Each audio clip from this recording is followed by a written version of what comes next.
Management of spinal cord injury physiotherapy की क्या management होगी। इसमें हम चैप्टर 3 पे आते हैं। तो चैप्टर 3 में ट्रांसफ़र्स और बेड मोबिलिटी के बारे में पढ़ेंगे। ठीक है, तो सबसे पहले बेड मोबिलिटी होगी और साथ ही साथ जो है कौन कौन सी पोजीशंस स्पाइनल कॉर्ड इंजरी के पेशेंट्स अपना सकते हैं, कर सकते हैं। इसमें जो पोजीशंस होगी वो हम लोग with respect to C6 tetraplegia और उससे आगे के लेवल की जो पैरालिसिस होती है तो उसके रिलेटेड पोजीशंस देखेंगे। ठीक है, C6 इसलिए क्योंकि C6 में बास की मसल्स ऐसे हैं जैसे कि पेक्टोरलिस हो गया, लेटिसिमस डोर्साई हो गया, डेल्टॉइड हो गए, इसके अलावा सेरेटस इंटीरियर हो गया। ये जो तीन मसल्स हैं पेक्टोरलिस, लेटिसिमस डोर्साई और सेरेटस इंटीरियर, ये थ्री मसल्स इसमें काम करते हैं जबकि C5 में नहीं काम करते। तो C6 में बेड मोबिलिटी पॉसिबल है। सिटिंग हो गया, रोलिंग हो गया, लाइंग टू सिटिंग या ट्रांसफरिंग, ये चीज़ें थोड़ी बहुत पॉसिबल है एज़ कम्पेयर टू C5 जिसमें पॉसिबल नहीं है। तो इसलिए C6 के पेशेंट्स या इससे ऊपर लोअर लेग सेगमेंट्स के जो SCI इंजरी के पेशेंट्स होते हैं उनकी रिलेटेड हम बेड मोबिलिटी पढ़ेंगे। ठीक है, तो इधर इन्होंने बात की हुई है कि C6 टेट्राप्लेजिया थोड़ा सा मुश्किल है उसकी बेड मोबिलिटी क्योंकि उसमें ट्राइसेप्स जो है पैरालाइज्ड होता है जबकि C7 में ट्राइसेप्स इंटैक्ट होता है। तो इसमें ट्राइसेप्स की पैरालिसिस होती है जिसकी वजह से एल्बो एक्सटेंशन थोड़ा मुश्किल होता है। तो हम लोग जैसे भी जब भी कोई टास्क, हम नॉर्मल बंदे हैं ना, हम जब जो है कोई टास्क करते हैं तो हम ट्राइसेप्स की एक्सटेंशन करते हैं। जब उठना होता है तो हम ट्राइसेप्स के एल्बोज एक्सटेंड करके उठते हैं। तो ट्राइसेप्स का बहुत मेजर रोल होता है मूवमेंट्स में, वो इसमें पैरालाइज्ड होता है तो उसके लिए अलग स्ट्रेटजीज अपनाई जाती है। ठीक है, C6 का जो लेवल है वो common level of spinal cord injury है। ठीक है, तो चार बेसिक मोबिलिटी टास्क है जो कि इस चैप्टर में हम पढ़ेंगे और इसके बाद ट्रांसफर्स भी पढ़ेंगे थोड़ा बहुत। तो मोबिलिटी टास्क जो कि ये पेशेंट्स कर सकते हैं वो है सिटिंग अनसपोर्टेड, इसके अलावा रोलिंग, इसके अलावा लाइन टू सिटिंग और ट्रांसफरिंग लास्ट में पड़ेगी। तो सबसे पहले सिटिंग अनसपोर्टेड, एक पेशेंट अनसपोर्टेड बैठ सकता है कि नहीं। C6 का पेशेंट है तो कैसे बैठेगा। तो सिटिंग अनसपोर्टेड क्यों ज़रूरी है।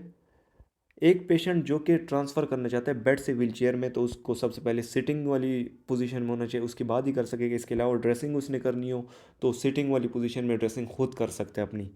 इसके अलावा रीचिंग और ग्रास्पिंग ऑब्जेक्ट जो है वो इस पोजीशन में कर सकता है। लेकिन जब पेशेंट बैठा होता है, अगर वो C6 टेट्राप्लेजिया का पेशेंट है तो उसके तो ट्रंक के मसल्स काम नहीं करते तो वो सिटिंग तो ऑलरेडी अनस्टेबल होती है। सिटिंग में आपका जो सेंटर ऑफ मास होता है वो आगे पीछे जा सकता है, डिस्प्लेस इजीली हो सकता है। जब आप आगे की तरफ रीचिंग करते, ग्रास्पिंग करते हैं, आप कोई चीज़ आगे की तरफ पकड़ गए, हम नॉर्मल पेशेंट्स हैं, हम नॉर्मल बंदे हैं तो हम तो आराम से जो है कंपेंसेटरी मूवमेंट्स कर सकते हैं।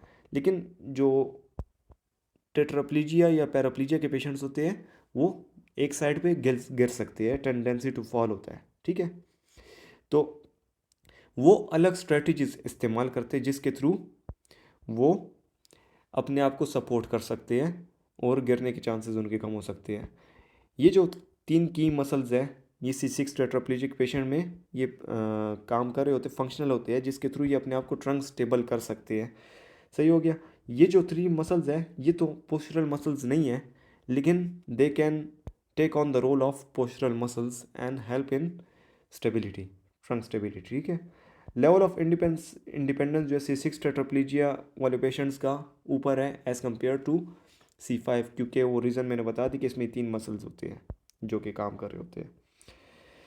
जब एक पेशेंट है स्पाइनल कॉर्ड इंजरी का, नॉर्मली हम लोग अगर अब आप बैठे हुए हैं और साइड पे एक चीज़ है आपने उसे ग्रास्प करना है तो जब आप उसे ग्रास्प करने के लिए हाथ साइड पे लेकर जाएंगे तो आपका जो नेक है और ट्रंक वो अपोजिट साइड की तरफ लीन करेगी ताकि आप जिस तरफ हाथ कर रहे हो उस तरफ गिर ना जाओ। सेंटर ऑफ मास को जगह पे लाने के लिए अपोजिट साइड पे आपका नेक अपना वेट शिफ्ट करेगा ताकि वेट बराबर शिफ्ट हो। जबकि स्पाइनल कॉर्ड इंजरी के जो पेशेंट्स हैं उनके लिए कंपेंसेटरी मूवमेंट्स हम लोग कौन सी अपनाएंगे वो देखिए। जिस तरह ये हाथ आगे की तरफ इस तरफ लेकर जा रहा है राइट साइड पे, लेफ्ट साइड पे अपने साइड वेज, तो ये दूसरा जो हाथ है इसको एबडक्ट कर रहा है ताकि सेंटर ऑफ मास दरमियान में ही रहे। अगर ये हाथ एबडक्ट ना करे तो ये इस तरफ गिर सकता है। इसके ट्रंक के मसल्स काम नहीं कर रहे, ये जो पोस्चरल मसल्स है, तो इसको बॉडी को एक जगह पे रखने के लिए एक साइड पे वज़न डालना पड़ेगा। जब ये हाथ इस तरफ करे तो ये हाथ आगे एबडक्ट करेगा, अगर ये हाथ फॉरवर्ड फ्लेक्स करे तो ये हाथ को एक्सटेंड करेगा। ये कंपेंसेटरी स्ट्रेटजी है फॉर सिटिंग अनसपोर्टेड। सही है। इसके अलावा जो है और जो बात है इसमें, स्पाइनल कॉर्ड इंजरी के जो पेशेंट्स होते हैं उनके तो ट्रंक मसल्स काम नहीं कर रहे, तो उनके लिए sitting unsupported with knees extended, इस तरह बैठना एज़ कम्पेयर टू इस तरह बैठना नीज फ्लेक्स के साथ, ये वाला ज़्यादा ईजी उनके लिए होता है। क्यों? क्योंकि इनके ट्रंक के मसल्स तो काम नहीं कर रहे, तो ये आगे की तरफ फॉल कर सकते हैं। अगर ये इस तरह बैठेंगे नीज एक्सटेंडेड पोजीशन में तो इनके इधर हैमस्ट्रिंग लेंथन हो जाएगी, तो ये आगे की तरफ जब गिरने की अगर टेंडेंसी टू फॉल होगी तो ये हैमस्ट्रिंग इनके टाइट हो जाएगी, जिसकी वजह से आगे गिर नहीं सकेंगे। तो ये इनके लिए इजी होती है पोजीशन। लेकिन अगर हैमस्ट्रिंग इनके पहले से इनएक्सटेंसिबल है, जिस तरह इधर ये मैंने पॉइंट लिखा हुआ है, अगर इनके हैमस्ट्रिंग पहले से इनएक्सटेंसिबल है, शॉर्टनड है, तो पेशेंट आगे की तरफ नहीं झुक सकेगा, तो ये पीछे गिर सकता है। जबकि अगर बहुत ज़्यादा एक्सटेंडेड है, हाइपर एक्सटेंडेड है, मतलब बहुत ज़्यादा लेंथन हुए हुए इनके हैमस्ट्रिंग्स, तो ये पेशेंट आगे गिर सकता है, इसको रोक नहीं सकते।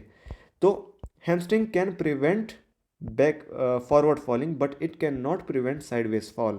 सही हो गया। साइड पे बंदा गिर सकता है लेकिन आगे की तरफ प्रिवेंट हो सकता है हैमस्ट्रिंग के थ्रू। इसके अलावा सॉफ्ट सर्फेसिस पे पेशेंट का बैठना मुश्किल होता है, क्योंकि एक तो प्रोप्रिसेप्शन भी इनकी ठीक नहीं होती, उसके अलावा जो है ट्रंक के मसल्स भी काम नहीं कर रहे होते, और सॉफ्ट सर्फेसिस पे आराम से गिर सकता है, जबकि फर्म सर्फेसिस पे आराम से बैठना उनके लिए थोड़ा बहुत ईजी होता है एज़ कम्पेरेबल। रोलिंग, तो रोलिंग जो है वो ड्रेसिंग के लिए ज़रूरी होता है। रात को जब पेशेंट लेटा होता है ना, तो वो तो उठ तो नहीं सकता, उसके लिए मुश्किल है, तो रात को लेटे लेटे अगर वो ड्रेस चेंज करना चाहे, इसके अलावा पोजीशन चेंज करना चाहे रात को, तो उसके लिए रोलिंग इंपॉर्टेंट होती है। इसके अलावा लाइंग टू सिटिंग का एक कंपोनेंट है, आगे आएगा जब सिटिंग हम पढ़ेंगे, लाइंग से सिटिंग, तो उसमें सबसे पहले पेशेंट रोल करता है, उसके बाद उठता है, तो इसके लिए रोलिंग ज़रूरी है। C6 टेट्राप्लेजिक पेशेंट जो होता है वो कैसे उठता है? वो सबसे वो उसके जो ट्रंक के मसल्स काम नहीं कर रहे होते, उसके अलावा लेग के मसल्स भी काम नहीं कर रहे होते, तो नॉर्मली हम लोग जो है ट्रंक को इस्तेमाल करके और लेग्स को इस्तेमाल करके साइड पे रोल हो सकते हैं, जबकि इनके काम नहीं करे तो ये हेड और अपर लिम्ब के ज़ोर से, एकदम से झटके के ज़ोर से अपने आप को साइड पे रोल करते हैं।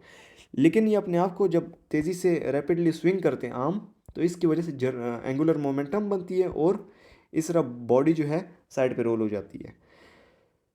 तो रोलिंग जो है इस तरह हो सकती है, लेकिन अगर ट्राइसेप्स मसल किस में पैरालिसिस हुई होती है, तो जब आप रोल कर रहे हैं और आपका ट्राइसेप मसल पैरालाइज है, तो आपका एल्बो आराम से फ्लेक्स हो सकता है, क्योंकि उसको एक्सटेंड करने के लिए ट्राइसेप मसल नहीं है। तो जब आप रोलिंग कर रहे हैं, आप लेट सपोज एक सोचें, अगर एक पेशेंट लेटा हुआ है, आप लेटे हुए हैं और आपका ट्राइसेप मसल काम नहीं कर, आप हैंड की मूवमेंट को इस तरह अपने हाथ को साइड पे लेकर जा रहे हैं रोल करने के लिए, जिस तरह आपको ये पिक्चर में दिखा रहा हूँ, ये देखिए हैंड को, इस वाले हैंड को उस वाले हैंड को इस तरह रोल करके इस तरफ ला रहा है। तो अगर आपके ट्राइसेप मसल पैरालाइज है तो आपका हैंड फ्लेक्स हो सकता है, एल्बो फ्लेक्स हो सकता है और मुंह पे आपका हैंड आके लग सकता है। तो इसको अवॉइड करने के लिए पेशेंट जो है अपना शोल्डर एक्सटर्नली रोटेट करेगा, बाहर की तरफ रोटेट करेगा, तो इसके थ्रू जो है उसका एल्बो फ्लेक्शन कम हो जाएगी और साथ ही साथ उसका मुंह पे हाथ लगने के चांसेस कम होंगे। तो इसके अलावा जो पेशेंट्स रोल नहीं कर सकते बेड में, वो बेड रेल्स या loops attach to side of bed उसको यूज़ करके रोल कर सकते हैं, साइड टू साइड जा सकते हैं। इधर इन्होंने यही रोलिंग की टेक्निक लिखी हुई है कि हर एक टास्क जो होता है उसको सब टास्क में डिवाइड किया गया है। जैसे कि सबसे पहले ये वाला टास्क है कि एक्सटर्नली रोटेट करना है हाथ को, हेड को भी उस तरफ मोड़ना है और हेड को एक साथ आर्म के साथ एक साथ मूव करना है। ठीक है, स्विंग फेज में हेड और आर्म को दोनों के एक साथ दूसरी साइड पे ज़ोर से लेकर जाना है, ताकि पेशेंट की बॉडी उस तरफ रोल कर सके। तो इसको अगर आप फिजियोथेरेपिस्ट है, आपके पास एक पेशेंट है, तो आप पेशेंट पे सबसे पहले प्रैक्टिस करेंगे, उसे तरीका सिखाएंगे इस तरह करना है। तो उसको प्रैक्टिसिंग में आप वेट पकड़ा सकते हैं उसके हाथ में, ताकि वो उसको पकड़ के ज़ोर से करे, ताकि उसकी जो है परफॉर्मेंस अच्छी हो सके और आराम से बाद में रोल कर सके। तो इधर इन्होंने ये लिखा हुआ है स्मॉल वेट भी हम यूज़ कर सकते हैं। इसके अलावा एल्बो एक्सटेंशन स्प्लिंट दे सकते हैं ताकि एल्बो एक्सटेंडेड रहे और उसके बाद वो रोल करने की कोशिश करे। इसके अलावा जब वो रोल स्विंगिंग फेज़ में रोल करता है तो एकदम से आप उसके पीछे पिलो रख सकते हैं ताकि वो वापस पीछे की तरफ ना सीधा हो जाए। इसके अलावा जो है एंकल्स को हम क्रॉस भी कर सकते हैं एक एंकल को दूसरे एंकल पे, तो इससे रोलिंग इजीली हो सकती है। तो ये तरीके लिखे हुए। इसके बाद लाइन टू लॉन्ग सिटिंग, तो हमने कौन कौन से पढ़ लिए? हमने सिटिंग अनसपोर्टेड पढ़ लिया, रोलिंग पढ़ लिया, अब जो है लाइन टू सिटिंग पढ़ेगी। अच्छा, तो long line to long sitting जो है इस तरह एल्बोज एक्सटेंडेड के साथ बैठना, उसको लॉन्ग सिटिंग कहते हैं। तो एक पेशेंट लेटा है और वो उठ कर बैठना चाहता है, तो वो कैसे करेगा? सबसे पहले ड्रेसिंग और ट्रांसफरिंग के लिए इंपॉर्टेंट है सिटिंग, ठीक है। तो टू स्ट्रेटजीज पेशेंट यूज़ कर सकता है। एक स्ट्रेटजी तो ये है कि वो पहले रोल करे और फिर उठे। दूसरी स्ट्रेटजी ये है कि डायरेक्ट आर्म्स को अपने नीचे बेड की तरफ रखे और उठे, ठीक है। तो ये दो स्ट्रेटजी, सबसे पहले रोलिंग वाली स्ट्रेटजी देखते हैं, उसके बाद बैकवर्ड वाली स्ट्रेटजी। रोलिंग वाली स्ट्रेटजी में भी दो किस्में हैं, एक पैराप्लेजिक पेशेंट्स के लिए और एक C6 टेट्राप्लेजिक के लिए। इन दोनों में फ़र्क ये है कि पैराप्लेजिक पेशेंट्स के पास तो ट्राइसेप्स मसल ठीक होते हैं उनके, तो आराम से ट्राइसेप के मसल के थ्रू हैंड्स एक्सटेंड करके उठ सकते हैं। देखिए जिस तरह ये सबसे पहले इसने रोलिंग की, एक साइड पे इस हाथ को पकड़ के इस तरह रोल किया, उसके बाद ये दोनों हैंड्स इसने रखे, राइट हैंड से भी जोर डाला और इस हैंड से भी एक्सटेंड किया, एल्बो एक्सटेंड किया और उठ गया। जबकि C6 टेट्राप्लेजिक पेशेंट तो एक्सटेंड नहीं कर सकता एल्बो, तो वो कैसे उठेगा? सबसे पहले तो रोलिंग का वही जो ऊपर हमने तरीका पढ़ा था उस तरह रोल कर लेगा। उसके बाद ये जो राइट हैंड है उसके थ्रू जोर डालेगा बेड इस पे बेड पे और उठने की कोशिश करेगा। साथ ही साथ जो ये लेफ्ट हैंड है उसको हॉरिजॉन्टली एबडक्ट करेगा, जिसके थ्रू हॉरिजॉन्टली एबडक्ट कर रहा है, उसके बाद एबडक्शन कर रहा है जिसके थ्रू उसका बॉडी का वेट इस पे आ रहा है। राइट हैंड को आगे रखेगा ताकि पेशेंट आगे की तरफ ना गिर जाए, ठीक है। इसके बाद जो है जब इस पोजीशन में आ जाता है तो ये जो राइट हैंड है इसको यूज़ करता है। इसके तो एल्बो एक्सटेंसर्स काम करते हैं ना, जैसे कि हमने पहले पढ़ा था कि C6 का जो लेवल होता है उसमें एल्बो एक्सटेंसर्स काम कर रहे होते हैं। तो एल्बो एक्सटेंसर्स को एल्बो को एक्सटेंड करेगा, ठीक है। ये देखिए जिस तरह एक्सटेंड किया हुआ है और इस तरह पाँव के नीचे से हाथ घुमाएगा और अपने इसके एल्बो फ्लेक्सर्स तो काम कर रहे हैं, तो ये एल्बो ये फोर आर्म एक्सटेंसर्स इसके काम कर रहे होते हैं। अच्छा, तो इधर एल्बो फ्लेक्सर्स इसके काम करे, इसके ज़ोर से ये अपने आप को उठाने की कोशिश करेगा, ठीक है, और आखिर में उठ जाएगा। तो ये तरीका है लाइन टू लॉन्ग सिटिंग का। दूसरा जो तरीका है रोलिंग के अलावा जो दूसरा तरीका है वो है डायरेक्ट पीछे की तरफ हाथ रखे और उठने की कोशिश करें। ये पैराप्लेजिक के पेशेंट्स कर सकते हैं क्योंकि उनके ट्राइसेप्स काम करे तो एल्बोज को एक्सटेंड कर सकते हैं। लेकिन ये इसलिए मुश्किल है कि हाथों को पीछे बेड की तरफ लेकर जाना थोड़ा मुश्किल होता है क्योंकि एब्डोमिनल मसल्स की पैरालिसिस हुई होती है। जो थर्ड है वर्टिकल लिफ्ट। अब पेशेंट बैठ गया है, वो उठेगा कैसे? चेयर से जैसे उठना हो, सही है, या इस बेड से थोड़ा बहुत उठना हो ताकि प्रेशर अल्सर्स ना बने, तो वो कैसे करेगा? सबसे पहले इसका यूज़ जो है ये प्रेशर अल्सर्स को रिलीव करता है, प्रेशर को रिलीव करता है, ट्रांसफ़र में काम करता है। इसके अलावा ड्रेसिंग होगी, बेड मोबिलिटी, इस सब के लिए वर्टिकल लिफ्ट ज़रूरी है। और ये जो है स्टार्टिंग में रिहेबिलिटेशन में इस पे काम करना ज़रूरी है क्योंकि ये इन सब चीज़ों को हेल्प कर सकता है। तो इसकी टेक्निक क्या होती है? हैंड्स को जो है पेशेंट जब एक बार बैठ जाता है, बैठ के उठना होता है, तो जब पेशेंट बैठ जाता है तो हैंड्स को हिप्स के नज़दीक इधर रखता है और इसके ज़ोर पे जो है वो उठता है। तो इसमें तीन कंपोनेंट्स यूज़ होते हैं, एल्बो एक्सटेंशन यूज़ होता है, शोल्डर डिप्रेस करता है और साथ ही साथ शोल्डर फ्लेक्शन, ठीक है। इसके थ्रू वो अपने आप को स्टेबलाइज करके उठने की कोशिश करता है, सही हो गया। इसके अलावा स्कैपुला को फिर आगे और फर्दर डिप्रेस करता है जिसके थ्रू आगे उठ सकता है। इसमें जो प्राइमरी मूवर्स होते हैं latissimus dorsi, anterior deltoid, pectoralis major और लोअर ट्रैप्स, ये सब काम करते हैं। इसके अलावा स्टेबलाइजर्स में रोटेटर कफ हो गए, शोल्डर एडक्टर्स हो गए जो कि पेक्टोरलिस हो गया और साथ ही साथ डेल्टॉइड भी हो सकता है। ये सब जो है काम करते हैं। अगर C6 टेट्राप्लेजिक पेशेंट है तो उसमें तो एल्बो एक्सटेंशन तो पॉसिबल ही नहीं है, तो वो कैसे करेगा? ट्राइसेप्स पैरालिसिस हुई हुई है उसकी, तो एक्सटेंशन के लिए सबसे पहले एक्सटर्नली रोटेट करेगा हैंड्स को, ठीक है। जब एक्सटर्नल रोटेट्स और सुपिनेशन करेगा तो उसके एल्बोज हाइपर एक्सटेंडेड पोजीशन में हो जाएंगे, जैसे कि इसमें हुआ है। इसमें आप देख सकते हैं C6 टेट्राप्लेजिक के पेशेंट है, इसने एक्सटर्नल रोटेशन कर दी, सुपिनेशन कर दी, तो इसके एल्बोज एक्सटेंड हो जाते हैं, इसके थ्रू ये उठता है, ठीक है। पैसिवली एक्सटेंशन इसे कहते हैं, सही हो गया। तो ये तो बहुत मुश्किल तरीका है, पता नहीं कैसे ये पेशेंट्स कर लेते हैं। तो अच्छा, ये वाली पोजीशन जो है नीज़ एक्सटेंडेड के साथ, ये ईजियर पोजीशन है क्योंकि इसमें हैमस्ट्रिंग मसल जो है वो असिस्ट कर रहा होता है अपराइट पोस्चर में पेशेंट को रखने के लिए। अच्छा, दूसरा जो तरीका है वर्टिकल लिफ्ट का, वो है नीज फ्लेक्स्ड के साथ। वो व्हील चेयर में ज़्यादातर नी फ्लेक्स का पेशेंट बैठा होता है तो वो उठने की कोशिश करता है। ये जो था बेड के ऊपर होता है, नीज एक्सटेंडेड। तो जो दूसरा तरीका है उसमें भी दो तरीके, एक C6 टेट्राप्लेजिक पेशेंट्स के लिए और एक पैराप्लेजिक पेशेंट्स के लिए। C6 वाले एल्बोज एक्सटेंड नहीं कर सकते तो वो कैसे उठेंगे, और पैराप्लेजिक पेशेंट कैसे उठेंगे। इसमें सिंपल सा फर्क है। देखिए नॉर्मली आप बैठे हुए, आपके अपर हैंड्स तो काम करें ना, आप आराम से सीट के साइडों पे रख सकते हैं, सपोर्ट ले सकते हैं और उठ सकते हैं एल्बोज एक्सटेंड करके। ठीक है, ये पेशेंट देखे एल्बोज एक्सटेंड करके उठ रहा है, लेकिन C6 टेट्राप्लेजिक में एल्बोज एक्सटेंड नहीं किए जा सकते। तो एक हैंड वो व्हील के ऊपर रख रहा है जबकि दूसरा हैंड चेयर के ऊपर रख रहा है, और जब एल्बोस को एडक्शन करेगा, शोल्डर की एडक्शन करेगा, तो ये एल्बो खुद ही एक्सटेंड हो जाएगा। दूसरी तरफ से भी एल्बो एक्सटेंड हो जाएगा जब ये शोल्डर एडक्शन करेगा, और इसके थ्रू वो उठ सकता है। तो ये जो है ये वर्टिकल लिफ्ट हो गया। अब ट्रांसफर्स की बारी आती है। ट्रांसफ़र जो होता है वो या तो व्हील चेयर पे, या कार से आप व्हील चेयर पे, या टॉयलेट से कमोड हो गया, बेड हो गया, बेड से व्हील चेयर, व्हील चेयर से बेड, ये सब ट्रांसफरिंग जो होती है ये पेशेंट खुद कैसे करता है। तो उसके लिए अब ट्रांसफर्स पड़ेंगे। Transfers lower surfaces, upper surface से लोअर सरफेस ज़्यादा इजी है। अब आप ऊपर बेड पे बैठे हो, उसे नीचे आपने उतरना है तो ज़्यादा इजी होगा एज़ कम्पेयर टू नीचे से ऊपर।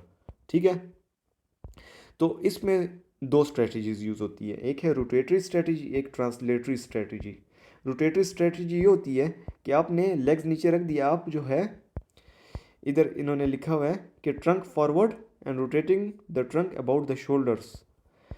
ये जो ट्रंक को ये रोटेट करके बैठता है, इस तरह उठ के बैठेगा, बटक इसके ऊपर आ जाएगा, हेड नीचे की तरफ जाएगा और ये इधर बैठ जाएगा। जबकि जो दूसरी स्ट्रेटजी है लेग्स अप स्ट्रेटजी, उसमें इसने दोनों लेग स्ट्रेट रख दिए बेड के ऊपर, उसके बाद ये एक इस तरह अपने आप को ट्रांसफ़र करेगा। तो इसमें ट्रांसलेटरी मोशन हो रही है, इस तरह बिल्कुल सीधा ये साइड पे जा रहा है, जबकि इसमें रोटेशन होती है, पिवट ट्रांसफ़र भी इसे कह सकते हैं। तो लेग्स डाउन जिसमें रोटेटरी स्ट्रेटजी यूज़ होती है, और लेग्स अप जिसमें ट्रांसलेटरी स्ट्रेटजी यूज़ होती है। इसके एडवांटेजेस ये देख ले, इधर लिखी हुई है। इसके बाद अब ये देखते हैं कैसे होता है लेग्स डाउन जो होती है, जिसमें लेग्स नीचे होती है, फ्लेक्स होती है, और आप बॉडी को ऊपर की तरफ लेकर जाते हैं, रोटेशन करके बैठते हैं बेड के ऊपर, व्हील चेयर से बेड पे या बेड से व्हील चेयर पे। तो सबसे पहले व्हील चेयर से बेड पे नॉर्मली देखते हैं पैराप्लेजिक पेशेंट के लिए कैसे हैं। तो सबसे पहले व्हील चेयर को जो है आपने एच पे आ जाना है व्हील चेयर के। आपने फिर जब एच पे आ जाएंगे उसके बाद ये दोनों हैंड्स को लेग्स के नीचे रखें और इसको जो है फुटरेस्ट से हटा के नीचे ज़मीन के ऊपर रख दें।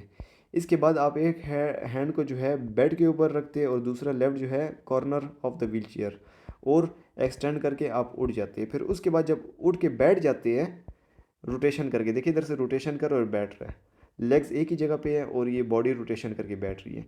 इसके बाद आप फिर जो है हैंड से लेग्स को उठा के ऊपर की तरफ कर सकते हैं। इसी रिलेटेड एक नोट नीचे आएगा सबसे लास्ट में कि कैसे एक और तरीका ये पेशेंट्स यूज़ करते हैं, स्पास्टिसिटी वाला तरीका है, तो मैं आपको नीचे बता दूंगा। ट्रांसफरिंग विद लेग्स डाउन, ये जो यही टेक्निक है, फीट्स ऑन द फ्लोर और feets on the foot plate. Foot plate पे भी आप फीट्स रख के एकदम से बैठ सकते हैं, और पहले फ्लोर पे रख के उसके बाद बैठ सकते हैं। तो इन दोनों के एडवांटेजेस डिसएडवांटेजेस ये लिखे हुए हैं, ये देख लेना। अच्छा, legs up strategy, translatory strategy, जिसमें पहले आप लेग्स को बेड के ऊपर रखते हैं, उसके बाद आप वेट शिफ्ट करते हैं बॉडीज़ का और बैठते हैं। तो ये ज़्यादातर पेशेंट्स जो है ये C6 टेट्राप्लेजिया के पेशेंट्स के लिए ये यूज़ कर सकते हैं। तो इसका तरीका आप देखें, ये पेशेंट ने अपने हेड को पीछे की तरफ बेंड किया, इसके तो एल्बो एक्सटेंशन नहीं हो सकती, तो इसकी वजह से ये आगे की तरफ आने के लिए, जिस तरह इसमें एल्बो एक्सटेंशन के थ्रू ये आगे की तरफ आ गए, इसमें नहीं आ सकता। तो इसमें edge of the wheel chair पे कैसे आएगा, ये हैंड्स को प्लेस कर देगा बैक पे, बैक पीछे, बैक के पीछे प्लेस कर देगा। ठीक है, हेड को पीछे की तरफ लीन बैकवर्ड करेगा और इसके जो शोल्डर के एक्सटर्नल रोटेटर्स है वो तो काम कर रहे हैं, और साथ ही साथ elbow extensors, four arm extensors भी काम कर रहे हैं। तो उसको यूज़ करके ये आगे की तरफ पुश करेगा बॉडी को। जब ये आगे की तरफ आ जाएगा, उसके बाद जो है एक हैंड से एल्बो फ्लेक्सर से उसके काम करे, वो इसको व्हीलचेयर को पकड़ लेगा सहारे के लिए। दूसरे हैंड को फ्लेक्स करके हुक बना के एक लेग को ऊपर की तरफ लेकर जाएगा। उसके बाद दूसरी लेग को भी इसी तरह लेकर जाएगा, उस हैंड से व्हीलचेयर का सपोर्ट लिया और इस हैंड से लेग को ऊपर की तरफ कर रहा है। उसके बाद जो है पैसिव एक्सटेंशन यूज़ करके, एल्बोज पे पैसिव एक्सटेंशन यूज़ करके ये जो है इधर जा रहा है, लिफ्ट कर रहा है अपनी बॉडी को। एल्बो, ये जो शोल्डर एडक्टर्स है, जब ये कंट्रैक्ट होंगे तो इसके एल्बोज खुद ही एक्सटेंड हो जाएंगे और ये इसके थ्रू अपनी बॉडी को मूव कर रहा है बेड पे। तो ये जो टेक्निक है transferring with leg ups, translatory technique, इसके एडवांटेजेस लिखे हुए हैं, ये आप देख सकते हैं।